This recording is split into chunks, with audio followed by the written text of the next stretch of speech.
Hi friends, welcome back to our channel. ഇന്ന് നമ്മൾ നോക്കുന്നത് സെക്കൻഡ് സ്റ്റാൻഡേർഡിലെ 2018-2019 ഉദ്ഘാടനം ഫസ്റ്റ് ടൈം എക്സാം ക്വസ്റ്റ്യൻ പേപ്പറാണ്. ഒന്നാം ദിവസത്തെ ക്വസ്റ്റ്യൻ പേപ്പറാണ് നമ്മൾ നോക്കുന്നത്. ഓക്കെ, നമുക്ക് നോക്കാം. ഫസ്റ്റ് എന്താണ് കൊടുത്തിട്ടുള്ളത്? അതെ, പേര് കൂട്ടുകാരുടെ പേരെന്താണോ അതവിടെ എഴുതുക. ദെൻ സ്കൂളാണല്ലേ. ഓക്കെ, ദെൻ പ്രവർത്തനം 1, അനുയോജ്യമായ നിറങ്ങൾ നൽകി ചിത്രം മനോഹരമാക്കൂ. രണ്ടാമത്തെ പ്രവർത്തനം നോക്കൂ. വിവരണം എഴുതാം. ചിത്രത്തിലെ കാഴ്ചകൾ ഉൾപ്പെടുത്തി വിവരണം എഴുതൂ. കുറഞ്ഞത് 5 വാക്യങ്ങൾ ഉണ്ടായിരിക്കണമെന്നാണ് പറഞ്ഞിട്ടുള്ളത്. വിവരണം എഴുതാൻ എളുപ്പമല്ലേ കൂട്ടുകാരെ? എന്തൊക്കെയാണോ കൂട്ടുകാർ കാണുന്നത് അതെല്ലാം ഉൾക്കൊള്ളിച്ചുകൊണ്ട് വിവരണം തയ്യാറാക്കുക. ഇനി നമുക്ക് പ്രവർത്തനം 3 നോക്കാം. 10കളും 1കളും. കുട്ടികളുടെ എണ്ണം നോക്കിയാണ് ഓരോ ക്ലാസ്സിലേക്കും പേടകൾ നൽകിയത്. പട്ടിക നോക്കി കുട്ടികളുടെ എണ്ണം കണ്ടെത്തൂ.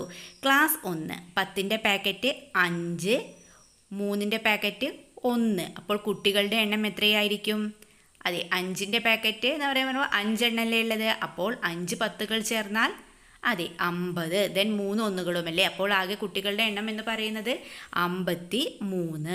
ദെൻ ക്ലാസ് 2, 10ൻ്റെ പാക്കറ്റ് 2. ഓക്കെ, ദെൻ ക്ലാസ് 3 നോക്കൂ. 10ൻ്റെ പാക്കറ്റ് 3 എണ്ണമല്ലേ. 3 10കൾ ചേർന്നാൽ 30. ദെൻ 1കളോ 9 ആണല്ലേ. അപ്പോൾ ആകെ എത്രയായി? 39. അപ്പോൾ കുട്ടികളുടെ എണ്ണം 39. ദെൻ ക്ലാസ് 4, 10ൻ്റെ പാക്കറ്റ് 4 അല്ലേ. അപ്പോൾ 4 10കൾ ചേർന്നാൽ 40. 1കൾ എത്രയുണ്ട്? 2. അപ്പോൾ 40ഉം 2ഉം അതെ 42. അപ്പോൾ കുട്ടികളുടെ എണ്ണം എത്രയാണ് ക്ലാസ് 4-ലെ? 42. ഇനി കുട്ടികളുടെ എണ്ണത്തെ വലുതിൽ നിന്ന് ചെറുതിലേക്ക് ക്രമീകരിച്ചെഴുതു എന്നാണ് പറഞ്ഞിട്ടുള്ളത്. ഫസ്റ്റ് ഏതായിരിക്കും വരിക? അതെ 24. ദെൻ 39, 42, ലാസ്റ്റ് അതെ 53. ഓക്കെ, ഇതേ നോക്കൂ. ഏറ്റവും കുറവ് കുട്ടികളുള്ള ക്ലാസ് ഏതാണെന്ന് എത്ര കുട്ടികളെന്നും ചോദിച്ചിട്ടുണ്ടല്ലേ. ഏറ്റവും കുറവ് കുട്ടികളുള്ള ക്ലാസ് ഏതാണ്? അതെ ക്ലാസ് 2. ഓക്കെ, ദെൻ എത്ര കുട്ടികളാണുള്ളത്? അതെ 24 ആണല്ലേ. ഓക്കെ, ദെൻ ഏറ്റവും കൂടുതൽ കുട്ടികളുള്ള ക്ലാസ് ഏത്? എത്ര കുട്ടികൾ? ഏതാണ്? ക്ലാസ് 1 അല്ലേ. എത്ര കുട്ടികളാണുള്ളത്? അതെ 53. ഓക്കെ, ദെൻ നമുക്ക് പ്രവർത്തനം 4 നോക്കാം. ശുചിത്വമുള്ള വീട്. ആരോഗ്യകരം, അനാരോഗ്യകരം, മുഖം വരച്ച് ചേർക്കാം എന്നൊരു പ്രവർത്തനമാണ്. പ്ലാസ്റ്റിക് മാലിന്യങ്ങൾ വലിച്ചെറിയുന്നു. അനാരോഗ്യകരമല്ലേ. അപ്പോൾ ഇതുപോലെ മുഖം വരച്ച് ചേർക്കുക. ഓക്കെ, ദെൻ ദിവസേന വീടും പരിസരവും തൂത്തുവാരുന്നു. ആരോഗ്യകരമല്ലേ. ദെൻ കൊതുകുകൾ വളരുന്നതിന് സഹായിക്കുന്ന തരത്തിൽ വീടിൻ്റെ പരിസരത്ത് വെള്ളം കെട്ടി നിൽക്കുന്നു. ആരോഗ്യകരമാണോ അനാരോഗ്യകരമാണോ? അനാരോഗ്യകരമാണല്ലേ. ഓക്കെ, ദെൻ ആരോഗ്യകരമായ 2 ശീലങ്ങൾ എഴുതൂ. നമുക്ക് എന്തെഴുതാം?